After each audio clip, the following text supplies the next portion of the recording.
اسلام آباد high court کا بڑا فیصلہ، ایف آئی اے کو پیکا ایکٹ کے سیکشن 20 کے تحت گرفتاریوں سے روک دیا۔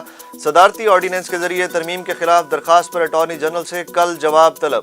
ایف آئی اے پہلے ہی ایس او پیز جمع کرا چکی ہے، سیکشن 20 کے تحت کسی شکایت پر گرفتاری عمل میں نہ لائی جائے۔ ایس او پیز پر عمل نہ ہوا تو ڈی جی ایف آئی اے اور سیکریٹری داخلہ ذمہ دار ہوں گے، چیف جسٹس کے ریمارکس۔ پیپلز پارٹی کے سینئر رہنما رحمان ملک انتقال کر گئے۔ رحمان ملک کورونا کے باعث اسپتال میں زیر علاج تھے۔ رحمان ملک 2008 سے 2013 تک وفاقی وزیر داخلہ رہے، 4 کتابوں کے مصنف بھی تھے۔ رحمان ملک کو ستارہ شجاعت اور نشان امتیاز سے بھی نوازا گیا۔ سابق صدر آصف علی زرداری کا رحمان ملک کے انتقال پر افسوس کا اظہار۔ رحمان ملک کی مغفرت اور بلند درجات کے لیے دعا۔ کہتے ہیں پارٹی قیادت اور کارکن رحمان ملک کے خاندان کے غم میں برابر کے شریک ہیں۔ رحمان ملک کی ملک کے لیے خدمات ناقابل فراموش ہیں۔ ماہی گیروں کا احتجاج۔ ملک کی سب سے بڑی بندرگاہ کراچی پورٹ کا چینل دوسرے روز بھی بند، جہازوں کی آمد و رفت رک گئی۔ وزیر اعظم کے مشیر جہاز رانی اور بندرگاہ اور ماہی گیروں کے مذاکرات ناکام۔ محمود مولوی کا کہنا ہے کہ آج مذاکرات کا دوسرا دور ہوگا۔ لاہور کا سیاسی درجہ حرارت ہر گزرتے دن کے ساتھ بڑھنے لگا۔ شہباز شریف اور آصف زرداری میں اہم ملاقات، تحریک عدم اعتماد اور دیگر آپشنز پر مشاورت۔ ملاقات میں دونوں جماعتوں کے رہنماؤں کی شرکت۔ جے یو آئی کے اکرم خان دورانی اور مولانا اسد محمود بھی آئے۔ وہی کریں گے جو ملک کے مفاد میں ہوگا، چودھری پرویز الہی کا 2 ٹوک اعلان۔ وفاقی وزیر سفران صاحبزادہ محبوب سلطان اور ایم این اے صاحبزادہ امیر سلطان کی اسپیکر سے ملاقات۔ ملکی سیاسی صورتحال سمیت باہمی دلچسپی کے امور پر تبادلہ خیال۔ چودھری پرویز الہی کا کہنا ہے کہ سیاسی عمل کی وجہ سے سب کے ساتھ رابطے ہوتے ہیں۔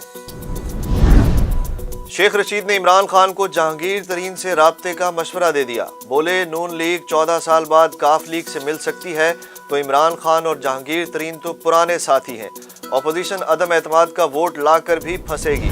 وزیر اعظم عمران خان آج 2 روزہ سرکاری دورے پر روس جائیں گے۔ صدر ولادیمیر پوٹن سے ملاقات ہوگی، مختلف شعبوں میں تعاون سے متعلق دستخط ہوں گے۔ عمران خان روس کی جامع مسجد کا بھی دورہ کریں گے۔ کورونا مزید 43 افراد کی جان لے گیا۔ 24 گھنٹے کے دوران 1232 نئے کیس رپورٹ، مثبت کیسز کی شرح 2% سے زائد ریکارڈ۔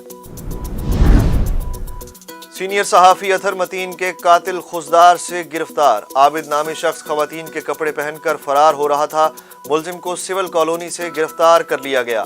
مزید 3 افراد بھی پولیس کی گرفت میں، تفتیش جاری۔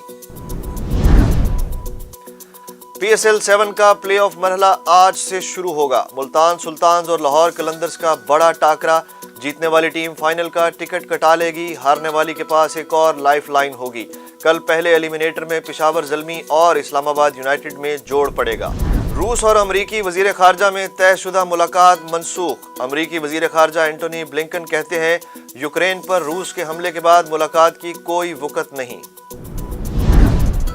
ملتان ضلعی انتظامیہ نے کھاد سمگل کرنے کی ایک اور کوشش ناکام بنا دی۔ ضلعی انتظامیہ اور محکمہ زراعت کا اڈا منیر آباد بہاولپور روڈ پر چھاپا، سپر ہزارہ فیڈ ملز میں ذخیرہ کی گئی 500 بوری یوریا کھاد برآمد۔ کھاد کوئٹہ منتقل کرنے کی کوشش کرنے والا ملزم عبدالحکیم خان اچکزئی اور ٹرک ڈرائیور گرفتار، گودام سیل، مقدمہ درج کر لیا گیا۔ اور محکمہ موسمیات کی جمعرات تک بارشوں کی نوید۔ لاہور، اسلام آباد، راولپنڈی، سیالکوٹ میں بارش کی پیش گوئی، پہاڑوں پر برف باری ہوگی۔ کراچی، سکھر، حیدرآباد اور گرد و نواح میں گرد آلود ہوائیں جھکڑ چلنے کا امکان۔ استور، سکردو، ہنزا میں شدید برف باری ہوگی۔